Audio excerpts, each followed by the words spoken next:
السلام علیکم. آج میں آپ لوگوں کو ایک ایسے شخص کی کہانی بتانا جا رہا ہوں جو آج کے دور میں دنیا کی ہسٹری میں سب سے بڑا اسنائپر مانا جاتا ہے، جس نے ایک ہی جنگ میں رشیا کے 505 فوجیوں کو موت کے گھاٹ اتار دیا اور وہاں کے بہت سارے فوجیوں کو زخمی کر دیا.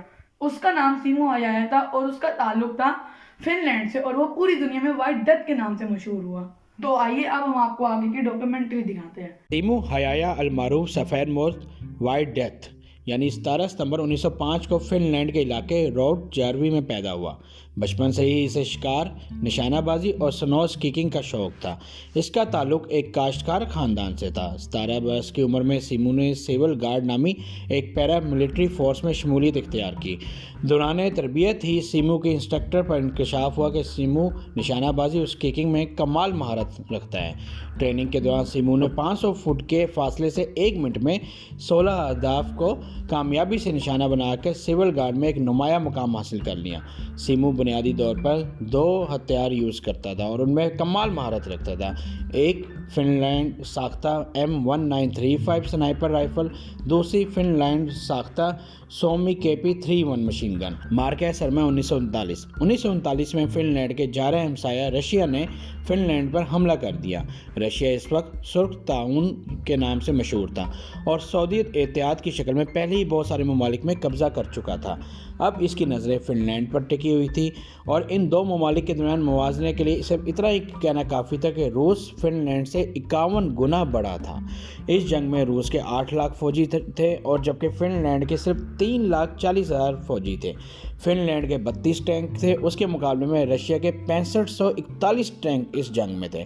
جبکہ فن لینڈ کے صرف 114 فضائیہ طیارے تھے، اس کے مقابلے میں روس کے 3880 روسی جدید طیارے تھے. صاف ظاہر تھا کہ روس صرف 1 یا 2 یا حد 3 دن میں فن لینڈ پر قبضہ کر لے گا، لیکن حقیقت اس کے برعکس تھی. لیکن حقیقت میں مٹھی بھر فن لینڈ کی افواج نے فن لینڈ کے برفازوں کو روسی فوج کے لیے برف کا جہنم بنا دیا. سیمو ہایایا نے بھی اس جنگ میں بہت زبردست کارکردگی دکھائی. مجموعی طور میں سیمو نے اس جنگ میں اپنی سنائپر رائفل اور مشین گن دونوں کی مدد سے 500 پلس روسی فوجی اور افسروں کو ٹھکانے لگایا. فن لینڈ فوج بھلے افرادی قوت اور جدید اسلحے کی کمی کا شکار تھی، لیکن برف کی جنگ میں انہیں مہارت حاصل تھی اور محاذ جنگ بھی ان کا اپنا ملک تھا، اس لیے ان کو اس کے چپے چپے سے واقفیت تھی.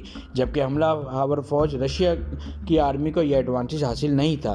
ساتھ ہی فن لینڈ فوجی جو تھے وہ سفید وردیاں پہنتے تھے، جس سے انہیں برف میں کیموفلاج ہونے میں مدد ملتی تھی. جبکہ روسی فوج کی سبز وردیاں تھی، اس لیے وہ برف میں دور سے ہی نظر آ جاتی تھی. دسمبر 1939 کو خولا کے مقام پہ سیمو اور اسے 31 ساتھیوں کا ٹاکرا 4000 روسی فوجیوں سے ہو گیا.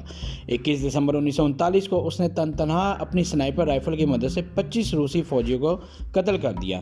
سیمو کا طریقہ واردات یہ تھا یا حملہ کرنے کا طریقہ یہ تھا کہ وہ اپنے سفید کیموفلاج لباس میں کئی دن کا راشن اور اسلحہ اپنے ساتھ لے کر کرالنگ کرتا ہوا دشمن کے قریب پہنچ جاتا تھا اور ایک محفوظ جگہ تلاش کرتا تھا. اس کے بعد کئی گھنٹے اور بعض اوقات چند دن اسی پوزیشن میں گزارتا.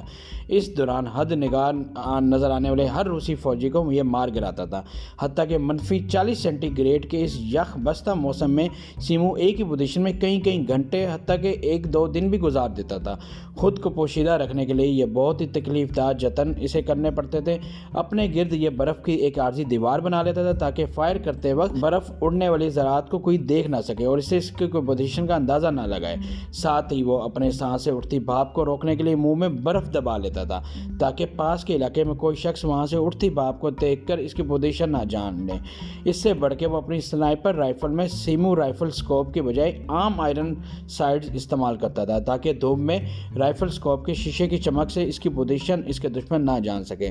ایک روز سیمو کو ایک خطرناک ترین روسی سنائپر کو ٹھکانے لگانے کا مشن سونپا گیا جس نے فن لینڈ کے کئی آفیسروں کو قتل کر ڈالا تھا. سیمو نے محاذ پر ایک موزوں پوزیشن تلاش کی اور دشمن کی لائنز کی سمت رخ کر کے اپنی رائفل وہاں کر دی. کئی گھنٹوں یوں ہی بیت کے لیکن روسی سنائپر کا کہیں نام و نشان نہ ملا.